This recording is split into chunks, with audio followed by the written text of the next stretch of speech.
జయబాబా అండి. ప్రభు ఇచ్చిన ఈ అవకాశంలో ప్రార్థనా గీతాన్ని జ్యోతి గారు ఆలపిస్తారు.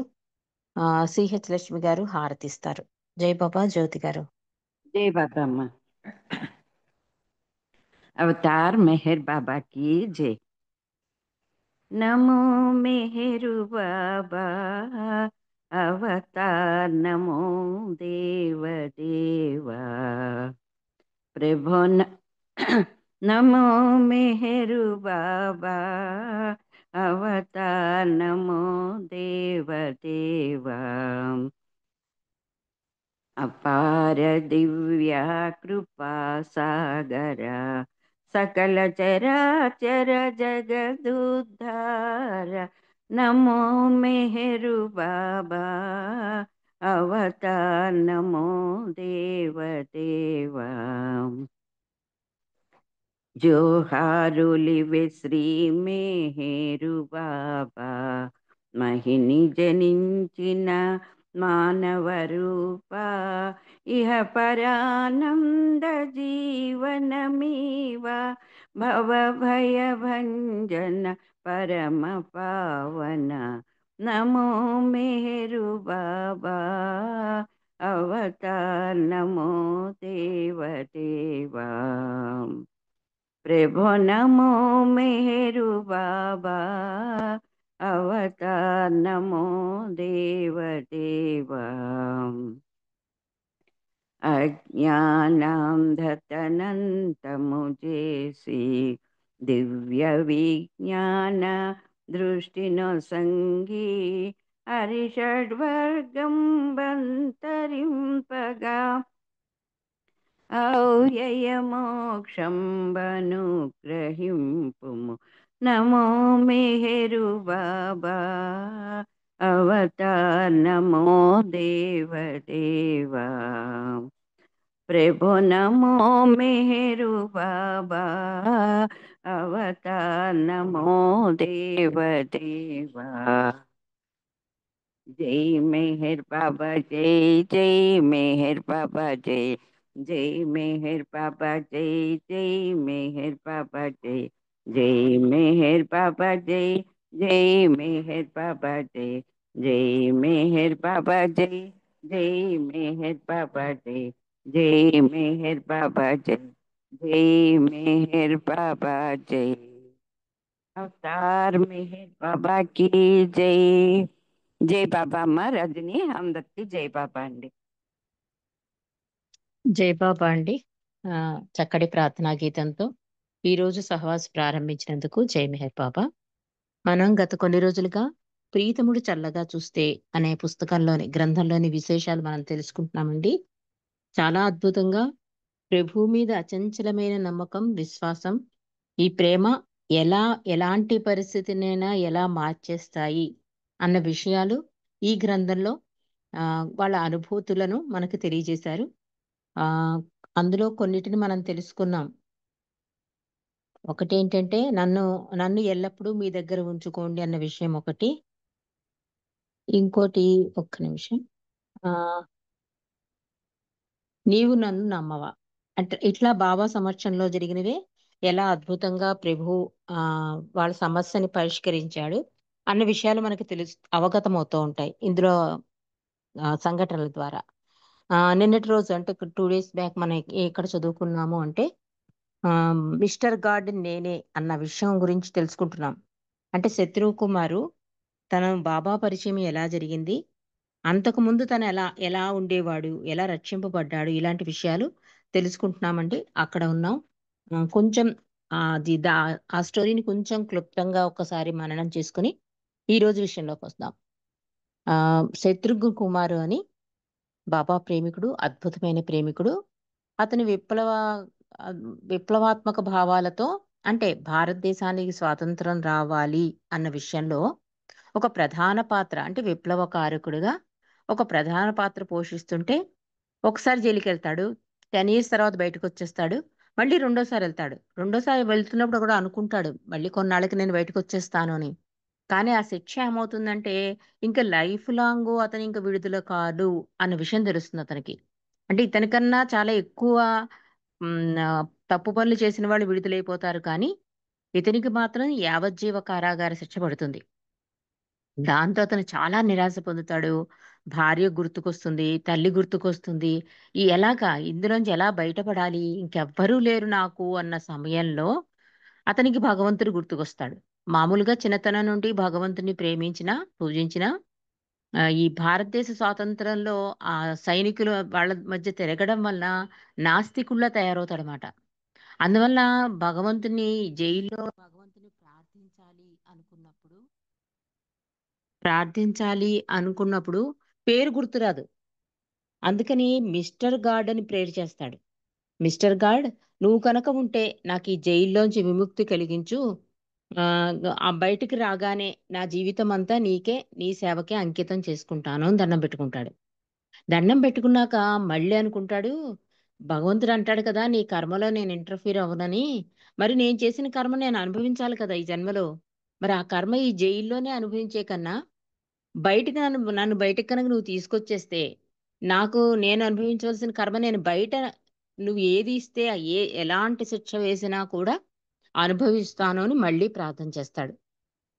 ఇలా ప్రార్థనలు చేస్తూ తెల్లవార్లు మళ్ళీ అంటాడు, నేను భగవంతుడితోటి మిస్టర్ గాడు, నేను కనుక ఎర్లీ మార్నింగ్ 5 రిలీజ్ అయిపోతే కనుక అది నువ్వే చేశావు ఈ పని అని నమ్ముతాను.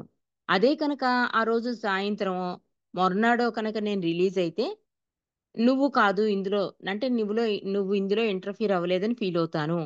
అంటే నా వాగ్దానాన్ని అప్పుడు నెరవేర్చక్కర్లేదు. ఇలా బేరసారాలాడుతూ ఉంటాడు భగవంతుడి మీద. కానీ ఎలాగోలా నేను విడుదలైపోతాను, భగవంతుడు నన్ను రక్షిస్తాడు అనే నమ్మకం ఉంది చూసారా? అతను ఈ 10 ఏళ్ల నుంచి ఉంటున్నాడు కనుక ఆ సామాన్లన్నీ సర్దుకోవడం, మళ్ళీ భగవంతుడికి ప్రేయర్ చేయడం, మళ్ళీ సామాన్లు సర్దుకోవడం అలా తెల్లారిపోతుందండి. ఈలోగా అక్కడి వరకు చదువుకున్నాం నిన్నటి రోజు. ఈలోగా ఏమవుతుందంటే అతని జైలు ఈ రూమ్ ఉంటుంది కదా! ఆ తాళాలు తీస్తారు. అతన్ని అతనితో మాట్లాడడానికి ఇద్దరు అధికారులొస్తారు. వచ్చి వాళ్ళేమంటారంటే ఆహ్, అధికారి సూపరింటెండెంట్ మిమ్మల్ని సామాను సర్దుకోమంటున్నారు అని చెప్తాడు. ఆశ్చర్యపోతాడు శత్రుకుమారు. ఇదేంటి సామాన్లు సర్దుకోవడం ఏంటి అనుకుని, సరే సామాన్లు కదా సర్దుకోమన్నారు సర్దుకుని కూర్చుంటాడు. మళ్ళీ కాసేపొచ్చాక వాళ్ళిద్దరంటారు, "అధికారి మిమ్మల్ని తన దగ్గరికి తీసుకురమ్మంటున్నారు" అని చెప్తాడు. సరే వాళ్ళతో పాటు శత్రుకుమారు తనతో వచ్చిన వాళ్ళతో పాటు ఆ సూపరింటెండెంట్ ఉంటాడు కదా! జైలధికారి అతని దగ్గరికొస్తాడు. అక్కడి వరకు చదువుకున్నామండి. ఈరోజు విషయంలోకొద్దాం. అతనంటాడు, "మిస్టర్ కుమార్, మీరు ఈరోజు విడుదల చేయబడుతున్నారు" అంటున్నాడు అతను. ఏం జరుగుతుందో శత్రుకుమారికి అర్థం కాలేదు. అప్పటికింకా చీకటిగా ఉన్నట్లు నాకు జ్ఞాపకం చెప్తున్నాడు. ఆఫీసులో ఒక దీపం వెలుగుతూ ఉంది. నా విడుదలకు, నా దారి ఖర్చులకు సంబంధించిన పత్రాల మీద ఈ సూపరింటెండెంట్ నా చేత సంతకం చేయించాడు. జైలు అధికారులు సూపరింటెండెంట్ చేత దగ్గరికి నన్ను తీసుకెళ్లడం, వాళ్ళు నా చేత సంతకాలు పెట్టించడం, ఇదంతా కూడా ఎప్పుడు జరిగిందనుకుంటున్నారు? Early morning. ఇంకా దీపాలు కూడా ఒక దీపమే వెలుగుతోంది అక్కడ. ఇంకా వెలుతురు కూడా పూర్తిగా రాలేదు అని చెప్తున్నాడు. నా చేత సంతకాలు పెట్టించేసుకున్నారు. నా ట్రంకు పెట్టెలను బయటకు తీసుకువెళ్ళడానికి ఇద్దరు ఖైదీలు ఇవ్వబడ్డారు. నేను జైలు యొక్క ముఖద్వారం గుండా బయటికి వెళ్ళడానికి అనుమతింపబడ్డాను. అంటే షాక్‌లో ఉన్నాడు. ఇదంతా జరుగుతోంది కానీ అతను ఇంకా షాక్‌లోనే ఉన్నాడు. ఆ పెట్టెలు తీసుకొచ్చి బయట పెట్టేయడం, జైలు బయటికి ఇతన్ని తీసుకొచ్చేయడం ఇవన్నీ జరుగుతున్నాయి. నా ట్రంక్ పెట్టెలను కింద పెట్టారు. ఆ ఖైదీలు మళ్ళీ లోపలికి వెళ్ళిపోయారు. నన్నక్కడ వదిలిపెట్టారు. ఇప్పుడు నేను స్వేచ్ఛ పొందాను. చెప్తున్నాడు జరిగిన ఇన్సిడెంట్ అంతా కూడా శత్రుకుమారు. తూర్పు దిక్కున అప్పుడప్పుడే వెలుతురు వస్తూ ఉంది. నన్ను వదిలిపెట్టిన తర్వాత సూపరింటెండెంట్ జైలు నుంచి వెళ్ళిపోయాడు. అటువంటి సమయం కాని సమయంలో బయటకు వదిలివేయబడిన ఖైదీను నేను ఒక్కడిని మాత్రమే. ఎందుకంటే ఆఫీస్ టైము ఉదయం 10 గంటల నుండి సాయంకాలం 4 గంటల వరకు. సూపరింటెండెంట్ సామాన్యంగా ఆఫీస్‌కి ఆ 10 గంటలకు ముందు ఎన్నడూ ఆఫీస్‌కి రాడు. ఆఫీస్ అంటే టైమింగ్స్ ఉంటాయి కదా! 10-4. కానీ ఈసారి ఏమైంది? 5 గంటలకొచ్చేసి సంతకాలు పెట్టేసి నన్నొదిలేసి మళ్ళీ తిరిగి వెళ్ళిపోయాడు సూపరింటెండెంట్. అదెప్పుడు జరిగింది? ఎర్లీ మార్నింగ్ 5కి జరిగింది అని చెప్తున్నాడు. అసలు ఇలా విడుదలైన ఫస్ట్ ఖైదీ నేనే అంటున్నాడు శత్రుకుమార్.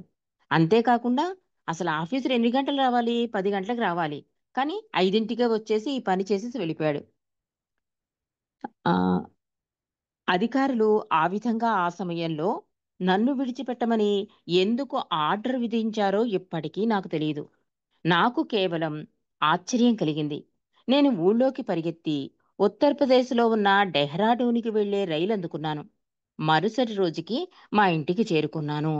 ఇంకా ఆశ్చర్యంలో తేరుకోకముందే చాలా సంతోషంగా స్టేషన్‌కి రావడం, రైలు ఎక్కేసడం, వాళ్ళ ఇంటికి చేరిపోవడం అన్నీ జరిగిపోయాయి అని చెప్తున్నాడు.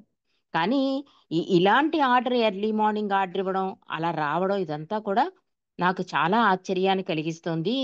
అసలు ఆ అధికారి ఎర్లీ మార్నింగ్ రావడం ఏంటి? నన్ను వదిలేయడం ఏంటి? నాకసలు అర్థం కాని విషయం అని చెప్తున్నాడు. క్రమక్రమంగా నేనన్నీ మర్చిపోయి మంజిరి మాఫీ అనే గ్రామంలో ఉన్న మా ప్రస్తుత గృహానికి మారాను చెప్తున్నాడు శత్రుకుమారు. దాన్నే తర్వాత మెహర్ మాఫీ కింద మార్చారండి ఆ గ్రామాన్ని. అతనేంటి ఈ రొటీన్‌లో పడిపోయాడు. మర్చిపోయాడు. గాడికి చేసిన ప్రామిస్‌లు ఇవన్నీ మర్చిపోయాడు. తన జీవితంలో కొత్త అధ్యాయాన్ని మొదలెట్టాడు. అంతకు పూర్వం ఆ ఊరి పేరు మంజీ మాఫీ. 5 సంవత్సరాలైన తర్వాత అంటే 1949 సంవత్సరం ఆఖరిలో ఒక రోజున ఒక గుర్రపు బండి మా ఇంటి వైపుకు రావడం చూశాను.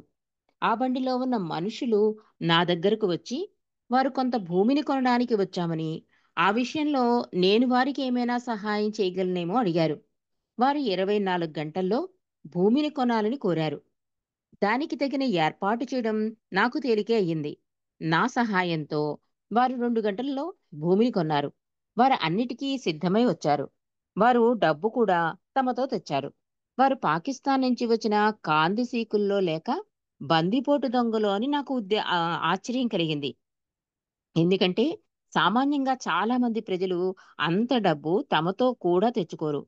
క్రయ విక్రయాలు పూర్తయిన తర్వాత ఆ మనుషులిద్దరూ రహస్యాత్మకంగా ఒకరి ముఖాలు ఒకరు చూసుకున్నారు. వారనుకున్న ఆ స్థలం నివసించడానికి వస్తున్న ఒక పెద్ద మనిషి భోజనం పెట్టడానికి తగిన ఏర్పాటు నేను చేయగలనేమో అని నన్నడిగారు. నేనందుకు నవ్వుకున్నాను. నేను వద్దని అన్నప్పటికీ వారు నా భోజనం ఏర్పాటు చేసేందుకు రూ. 500 బలవంతంగా ఇచ్చినందుకు నాకు ఆశ్చర్యం కలిగింది. అంటే అనుకోకుండా భగవంతుడి యొక్క పని తను చేస్తున్నాడండి. తనకు తెలీదు. మెహర్ బాబా ఎవరో తెలీదు. కానీ మండల్లో ఇద్దరొచ్చి 24 గంటల్లో మాకొక స్థలం కావాలనడం. ఎందుకంటే ఊళ్ళో పలుకుబడి ఉంది కదా శత్రుకుమార్‌కి. ఆ టైంలోనే అతను ఆ స్థలాన్ని వీళ్ళకి కేటాయించడం. వాళ్ళు రెడీగా తెచ్చుకున్న డబ్బు ఇచ్చేయడం ఇదంతా చాలా గబగబా జరిగిపోయింది. కానీ శత్రుకుమార్‌కి అర్థం కాని విషయం ఏంటంటే, అంత డబ్బు పట్టుకుని ఎవరు తిరగరు. కానీ వీళ్ళు అంత డబ్బు పట్టుకొచ్చారు అంటే, వీళ్ళేనా పరాయి దేశం వాళ్ళా? దొంగలో అనుకున్నాడు. పైగా వాళ్ళేమంటున్నారు, "ఈ స్థలం అది చూడ్డానికి ఒక పెద్దాయనొస్తాడు. ఆయనకి మీరు భోజన ఏర్పాట్లు చెయ్యాలి" అంటున్నారు. అంటే శత్రుకుమార్ ఒప్పుకుంటే, వాళ్ళు డబ్బులు చేతిలో పెట్టారట. ఇంకా ఆశ్చర్యపోయాడు. ఇంకా మనిషి రాలేదు, భోజన ఏర్పాట్లు చేయలేదు. అయినా ముందే డబ్బులిచ్చేస్తున్నారు. ఇదంతా ఆశ్చర్యంగా ఉంది శత్రుకుమార్‌కి. ఆ మనుషులు మెహర్ బాబా యొక్క అనుచరులని నాకు తర్వాత తెలిసింది. బాబా కోసం స్థలం కొనాలని వారు నెల రోజులు పైగా ప్రయత్నం చేస్తున్నారు. కానీ సఫలులు కాలేరు.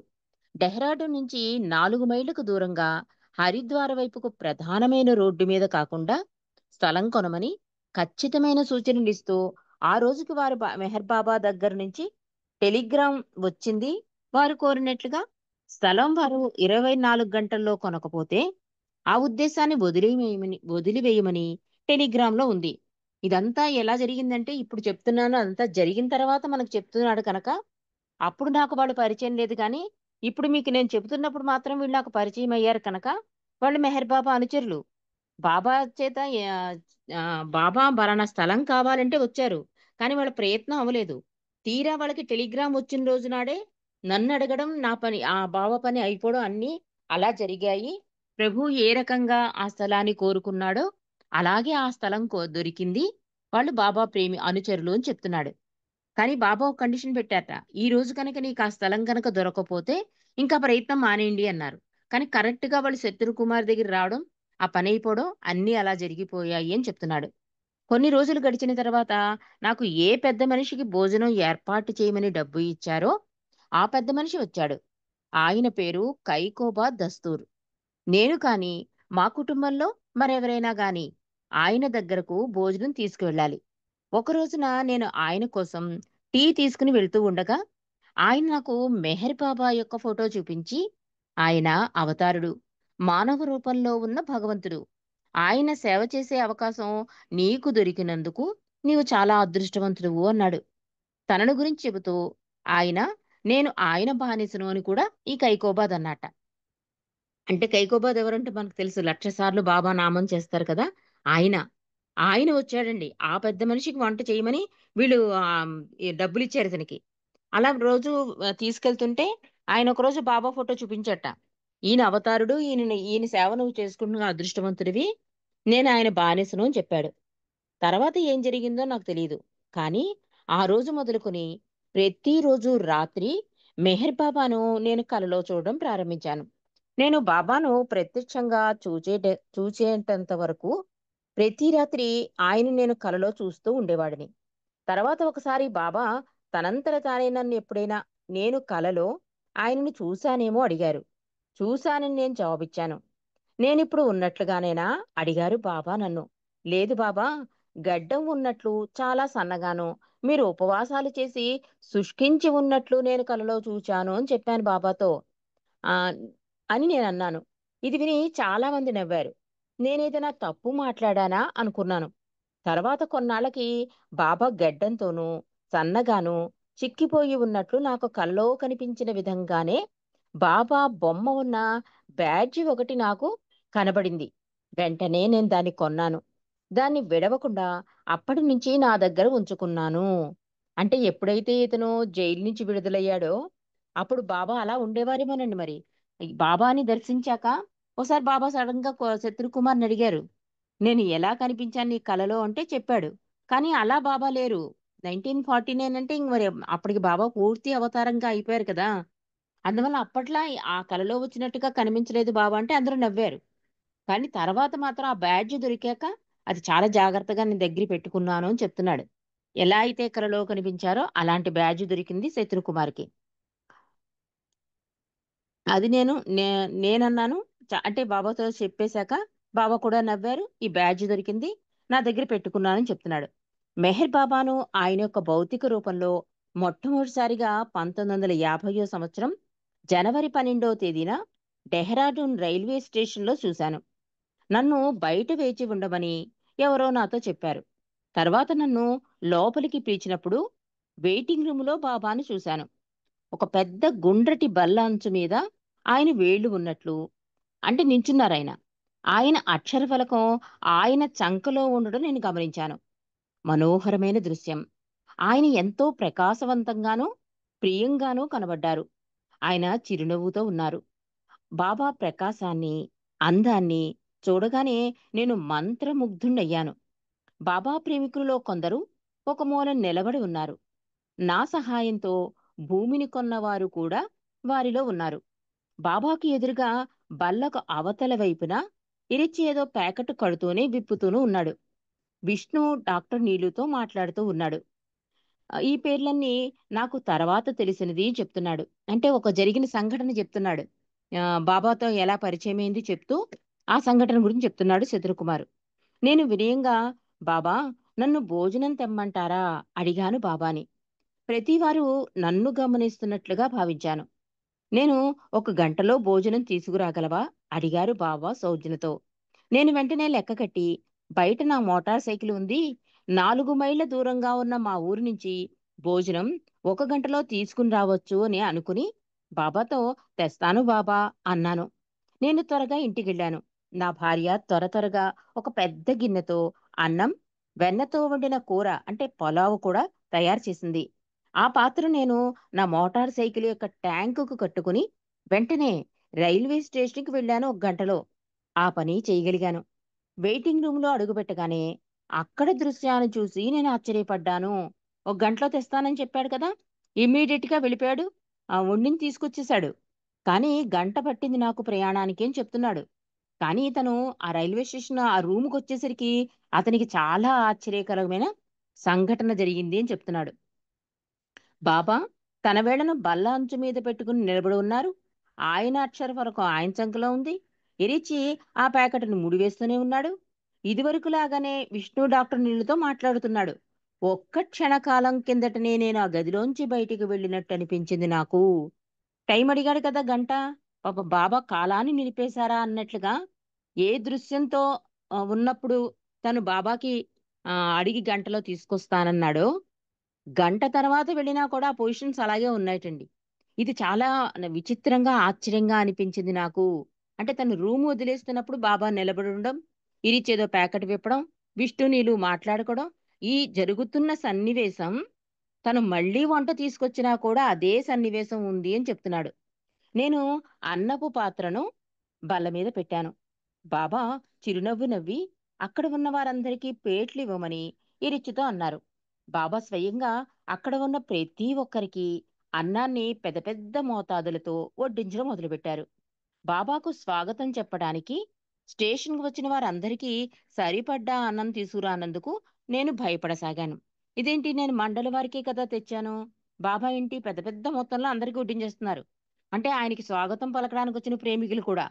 భయమేసింట శత్రు కుమార్‌కి. నేను బాబాకు, ఆయన మండలికి సరిపడే భోజనం మాత్రమే తెచ్చాను. ఇదిట్లా ఉండగా వారాంతం ఇంకో కొత్త ప్రదేశానికి వెళ్ళాలని, అక్కడ భోజనం తయారు చేయడానికి తగిన సమయం ఉండదని, అందువల్ల అందరూ అన్నం రెండోసారి పెట్టించుకుని తినమని, మండలికి తర్వాత మళ్ళీ భోజనం చేయడానికి అవకాశం ఉండదని ఇరిచ్చి చేత చెప్పించారు బాబా. ఈ పెద్ద పెద్ద మోతాదులో వడ్డించడమే కాకుండా, ఆహ్వానానికొచ్చిన ప్రేమికులు తినడమే కాకుండా, పైగా బాబా అంటున్నారట, ఇరిచ్చే చెప్పించారట, మీకు మళ్ళీ ఇలాంటి భోజనం దొరకడం కష్టం. కాబట్టి ఇప్పుడే మీకు కావలసినంత తినేసేయండి అని చెప్పి బాబా అందరితో చెప్పిస్తున్నారట. అక్కడ ప్రతి వారికి ఎక్కువ మోతాదుల్లోనే భోజనం పెట్టి, వేరే వెయిటింగ్ రూమ్‌లో ఉన్న స్త్రీ మండలి వారికి అన్నం తీసుకుని వెళ్ళమని బాబా సౌజ్ఞ చేశారు. నేనిప్పుడు నిజంగా గాబరా పడ్డాను. ముందుకు వచ్చి ఆ అన్నపు పాత్ర ఈ పాటికి ఖాళీ అయి ఉంటుందని అనుకుంటూ ఆ పాత్రను ఎత్తి చూశాను. అది పూర్తిగా అన్నంతో నిండి ఉండడం చూసి ఆశ్చర్యపడ్డాను. ఒక పక్క మాత్రం కొద్దిగా ఖాళీ ఉంది. హమ్మయ్య! అని ఒక పెద్ద నిట్టూర్పు విడిచి డాక్టర్ గోహెర్‌కి ఆ పాత్ర ఇచ్చాను. నా భార్య చేసిన వంట చాలా బాగుందని, డెహ్రాడూన్‌లో రాజ్‌పూర్ రోడ్‌లో ఉంటున్న సుమారు 20 మందికి ప్రతిరోజు నేను భోజనం తెచ్చి పెట్టగలనేమో అని నేను తిరిగి వచ్చే ముందు ఎరిచి నన్నడిగారు. అంటే ఆయన గురించి, ఈ పాత్ర నిండడం గురించి కూడా మనం రేపు తెలుసుకుందామండి. ఎలాంటి ఏర్పాటుకి ప్రభువు చేస్తాడు. మనమే కాదు, దేవదూతలు, పంచభూతాలు కూడా రెడీగా ఉంటాయట అవతారుడికి సహాయం చేయడానికి. దాని గురించి బాబా చెప్పిన విషయం కూడా మనం రేపు తెలుసుకుందాం. ఇక్కడేం జరుగుతుందంటే, ఆ పాత్రేమో ఓన్లీ మండలి వరకే తెచ్చాడు. కానీ బాబా అందరికీ పంచేస్తున్నారు. ఎక్కువ ఎక్కువ తినమంటున్నారు. భయపడి తీరా గిన్నె చూస్తే ఒక పక్క ఒక పక్క సైడ్‌తో మాత్రమే తగ్గిందిట. మిగిలిందంతా అన్నంతో నిండి ఉందిట ఆ పాత్ర. ఆశ్చర్యపడ్డాడు. అందుకని కొంచెం ధైర్యంగానే ఆ స్త్రీ మండలి కూడా తినమని గోహెర్‌కి ఆ పాత్రను ఇచ్చాను అని చెప్తున్నాడు. అంతేకాకుండా ఇరిచ్చన్నట్ట, మేము ఒక వారం రోజులు డెహ్రాడూన్‌లో ఉంటాం కదా! అప్పుడు నువ్వు ప్రతిరోజు భోజనం ఏర్పాటు చేయగలవా అని అడిగాట. నేను సరేనన్నాను.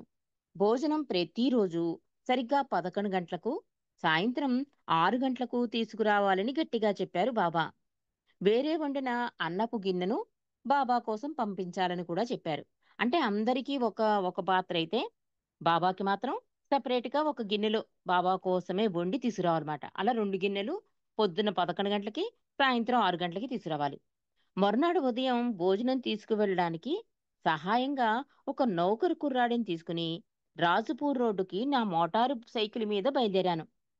సర్వే ఆఫ్ ఇండియా గేట్ దగ్గరికి వెళ్ళేటప్పటికి అక్కడ ఒక గడియార స్తంభం ఉంది.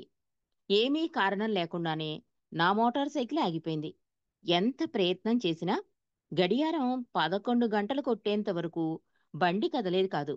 నేను 5 నిమిషాలు ఆలస్యంగా వెళ్ళాను. ఆలస్యంగా ఎందుకొచ్చావు అని బాబా అడిగారు. నేను జరిగిందంతా చెప్పాను. ఆయన చిరునవ్వు నవ్వి నన్ను క్షమించారు. ఈ విచిత్రమైన సంఘటన ప్రతిరోజు ఉదయం నేను బాబాకు భోజనం తీసుకుని వెళ్ళేటప్పుడు జరిగేది. కానీ సాయంత్రం పూట ఎన్నడూ జరగలేదు. ఒకసారి ఏం జరిగిందంటే, నేను సాయంకాలం పూట బాబాకు భోజనం తీసుకువెళ్ళడానికి తయారవుతుండగా విష్ణు గుర్రపు బండిలో మా ఇంటికి వస్తూ ఉండడం చూశాను. ఒక బావి తవ్వే పనిని చూస్తూ ఉండమని బాబా నన్ను కోరారని, విష్ణువే బాబాకు భోజనం తీసుకువెళతాడని చెప్పాడు విష్ణు. భోజనం విష్ణుకిమ్మని నా భార్యతో చెప్పి నేను బావి పని చూడటానికి వెళ్ళాను. నేను రాత్రి 7 గంటలకి ఇంటికి వచ్చేటప్పటికి నా భార్య చాలా బాధపడుతున్నట్లు చూశాను. కారణం ఏమిటని అడగ్గా, ఆమె భోజనమంతా మండలికి పంపించానని, బాబాకు ప్రత్యేకంగా వండిన అన్నం గిన్నెను పంపడం మర్చిపోయానని భయపడుతూ చెప్పింది నాకు. నాకు చాలా కోపమొచ్చింది. మీరిప్పుడు తీసుకుని వెళ్ళకూడదు అని ఆమె అంది. కానీ అప్పటికే చాలా ఆలస్యమైంది. తీసుకుని వెళ్ళకపోవడమే మంచిదని నేననుకున్నాను. అంటే బాబా విష్ణుని పంపించారు. ఎందుకంటే స్థలం కొన్నారు కదా! అక్కడ బావి పనేదో శత్రుకుమార్‌ని చూడమని, నువ్వు పట్టుకొచ్చే పదార్థాలు అంటే విష్ణు వచ్చాడు. సరే బావి పని చూసుకుందుకు వెళ్ళిపోతూ తను శత్రుకుమారి భార్యకి చెప్పాడు. భార్య ఏం చేసింది? మండలికి వండిన ఆహారాన్నే పంపించి, బాబాకి వండిన ఆహారాన్ని పంపించడం మానేసింది. రాత్రి ఇంటికి 7:00కొచ్చాడు. వచ్చాకప్పుడు చెప్పింది. "అయ్యో! నేనిలా మర్చిపోయానంటే చాలా కోపమొచ్చింది నాకు" చెప్తున్నాడు శత్రుకుమారు. కానీ అప్పటికే చాలా ఆలస్యమైపోయింది. అంటే పట్టుకెళ్ళి ఇద్దామన్నా కూడా ఆలస్యమైపోయింది అంటున్నాడు. కానీ బాధపడకు, నేను నిన్ను క్షమించాను అని బాబా నాకు చెబుతున్నట్లు ఆ రోజు రాత్రి నాకు కల వచ్చింది. తెల్లవారిన తర్వాత నేను నిద్ర లేచి, ఎవరైనా మనసులో ఏది ఆలోచిస్తూ ఉంటాడో, ఒక్కొక్కప్పుడు ఆ విషయమే కలలో కనబడుతుందని అనుకుని, ఆ కలకు ఎక్కువ ప్రాధాన్యత ఇవ్వలేదు నేను. నేను అట్లా అనుకున్నానో లేదో, ఇంతలో బాబా ప్రేమికుడైన కె.కె. దేశాయి సైకిల్ మీద వేగంగా మా ఇంటికొచ్చాడు. బాబా మీకొక సందేశాన్నిమ్మన్నారు. అదేంటంటే, బాధపడవద్దు, నేను నిన్ను క్షమించాను అని సందేశం. అది అందజేయడానికి బాబా అతన్ని పంపించారని అతనన్నాడు. ఆ మాటలు సరిగా బాబా నా కలలో చెప్పినట్లే ఉన్నాయి అని చెప్తున్నాడు శత్రుకుమారు. అంటే ఎంత భాగ్యశాలో చూడండి. అతను మరిచిపోయిన ఆ ప్రామిస్‌ని బాబా దగ్గరుండి ఆ ప్రామిస్‌ని జరిపిస్తున్నాడు. అంటే నీ సేవకే అంకితమైపోతానన్నాడు కదా! స్థలంతో స్టార్ట్ చేసి ఆఖరికి బాబాకి పదార్థాలు, ఆ భోజనం ఉండే భాగ్యాన్ని కూడా పొందిన అదృష్ట భాగ్యశాలి శత్రుకుమార్. మరికొన్ని విశేషాలు ఉన్నాయండి. అది రేపు మనం తెలుసుకుందాం. అవతార్ మెహర్ బాబా కీ జై. జై బాబా లక్ష్మి గారు. జై బాబా.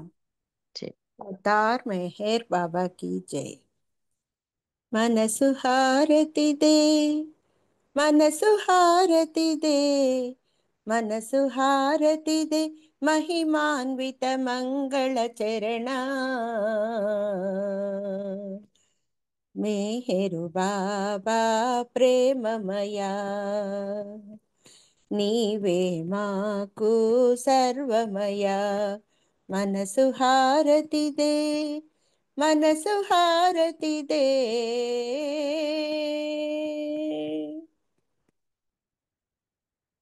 శ్రీకరమౌని సుందర రూపం, శుభకరమౌ ఆనంద స్వరూపం, విమల దయాగుణ ప్రేమ స్వరూపం, విమల దయాగుణ ప్రేమ స్వరూపం, నిరుపమ తేజో విలసిత సత్య స్వరూపం.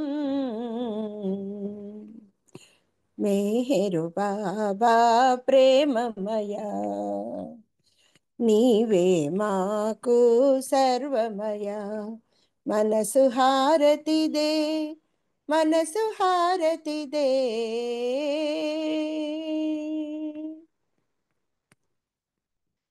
నీ సేవే మాకిహమో పరమో, నిన్ను సేవించే జన్మే ధన్యం.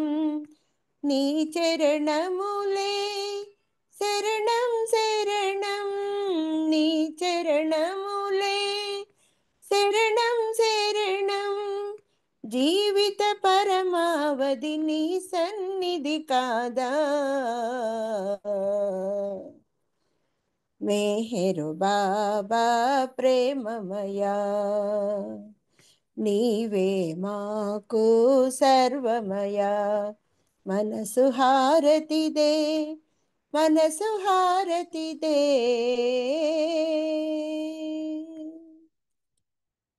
మానస చోరా మదిగై కోరా, శాశ్వత మౌని దరిరా నీరా. మానస చోరా మదిగై కోరా, శాశ్వత మౌని దరిరా నీరా. అంజలితో మా మనసులు నీకు, అంజలితో మా మనసులు నీకు హారతి చేశాము నేడు మౌన స్వరూప. మెహరు బాబా ప్రేమమయా, నీవే మాకు సర్వమయా. మనసు హారతిదే, మనసు హారతిదే, మనసు హారతిదే, మహిమాన్విత మంగళ చరణ. మెహరు బాబా ప్రేమమయా, నీవే మాకు సర్వమయా. మనసు హారతిదే, మనసు హారతిదే.